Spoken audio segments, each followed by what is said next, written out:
while since public speaking, bear with me. I'm going to try to go on the side of making light of things, but share a couple of stories and just talk a little bit about what Grandpa Al was to me. I did write this. I wrote this before I listened to most of my siblings talk before me, so bear with me, but we'll get this going. So, Alfred Klinzmann, right?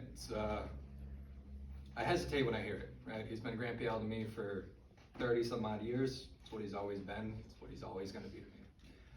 A couple of funny stories or humorous stories to talk about now. Going back to the year 1994, there was a saying, "You're 5, you can dive." I was 5 years old. I don't remember if it's because I could dive into a swimming pool or Grandpa Al wanted me to dive into the swimming pool. But I heard it all summer and all through my childhood. It was just a repetition thing, and it was just a note on his personality, right? I mean, my siblings probably threw me in the pool and he probably got a chuckle out of it, but it was a fun memory. A touch on the mechanical side of things, I do remember working on a motor.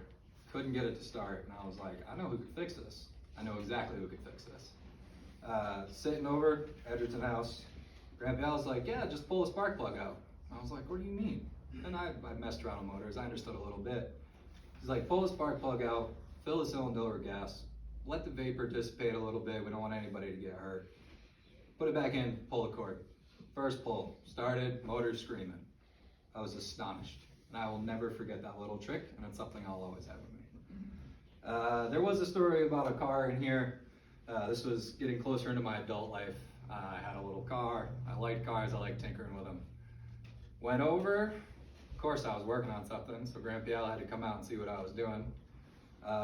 Biggest input from Grandpa Al on that was I was cutting off a perfectly fine functioning muffler to put on an aftermarket muffler. I knew what I was doing. Grandpa Al knew what I was doing. I was making the car obnoxious and everybody was going to hate it. But he didn't really have that big of a problem with it. He was a little mad that I left that muffler there for a little while, so I was reminded about it a few times. But it was just a nice story. Like my siblings have said, we could share stories forever, right? There's just so much good memories floating around this room right now. So this part I'll actually read right off my phone, so bear with me.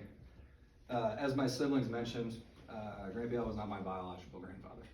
Unfortunately, I did not get to meet those people. But I did get to meet him, right? I had him, and I thank you guys for sharing him with me. I didn't really realize he wasn't my real grandfather. It took until like my adult life to really be like, wait a minute, I think I might be onto something. I had no idea, ever. And a quick story about yesterday, just, walking around and sharing stories, right? I don't know who said it, but I remember it was Grampy and Grandma Dottie. And I was like, whoa, what was that? Because it's always been Grandma and Grandpa Al. That's my whole life.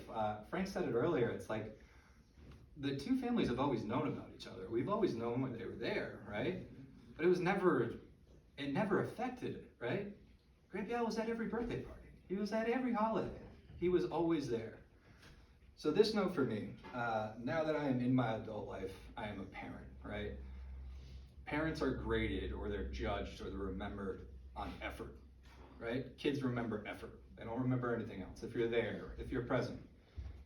Grandpa Al was always there. Always had effort. No matter what, right? Corny times, good times. Corny times were plenty. He didn't care. No matter what, he always showed that he was there. So I will miss him dearly. I could hear Camp Granada writing this. I can hear it now. I'm going to live on with great, great memories. So thank you again for sharing him with us. Thank you for getting us all together and just sharing everything. Thank you guys.